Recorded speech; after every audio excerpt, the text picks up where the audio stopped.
This story was reported in 1988 that the U.S. authorities have considered indicting Lynden Pindling on conspiracy.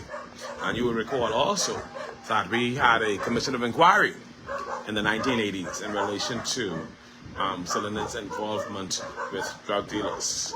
And as a result, Lynden would end up firing Perry Christie and Hubert Ingram over their particular views on this matter. You know, it is sad and unfortunate that we would have had leaders who were into this kind of thing, but it leads you to wonder about the corruption that is in our country and where it stems from.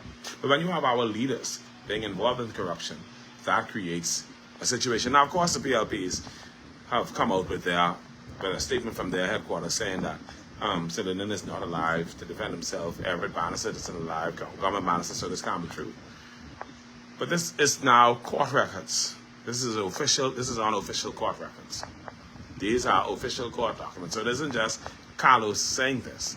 Carlos is saying this because, remember now, Carlos was convicted as a result of the testimony, according to him, as a result of the testimony of Everett Bannister's son, Gorman Bannister.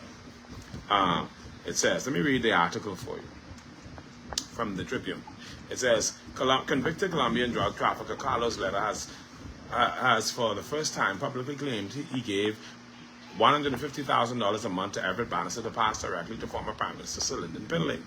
Letta made the allegations in a YouTube interview with former mobster Michael Francis, promoted alongside his new book, where he detailed how he turned Norman Key into a cocaine smuggling hub and described the financial arrangement that he said shielded him from interference at the highest levels of the Bahamas government.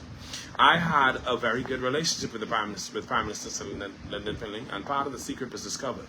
Mr. Pindling and myself, when his liaison was called Everett Bannister, the Prime Minister's right-hand man. He would come to my island every month. I'll give him $150,000, and this is the middleman that brings it to his boss, he said.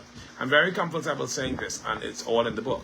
Everett Bannister's son, Gorman, when I was on trial 35 years ago, the young man came in as a witness against me and told the jury, the judge, and the DA that his father would bring him sometimes to Norman Key to pick up the money. I paid, so he spilled the beans. He opened the door to all the situations too. I was careful in keeping that as confidential as possible. All the time, organized crime or smugglers try to grease or pay authorities that can stop their business. Leader's remarks revived one of the most controversial chapters in Bahamian history. U.S. prosecutors in the 1980s alleged that millions of dollars in drug money was funneled into the Bahamas, with suspicions long swirling that Lynden or those close to him benefited from the cocaine trade.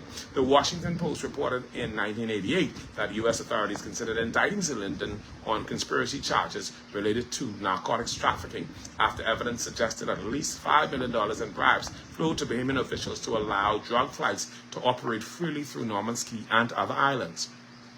A 1985 Royal Commission of Inquiry, established in the Bahamas amid growing scandals, stopped short of proving direct criminal involvement by Lynden, but found that between 1977 and 1983, his household spending exceeded his salary 8-fold, with more than $2.8 million in unexplained deposits made to his accounts. The commission's findings shook the country, with one commissioner, Bishop Drexel Gomez, dissenting to say he could not accept that all of the payments were unrelated to drug trafficking.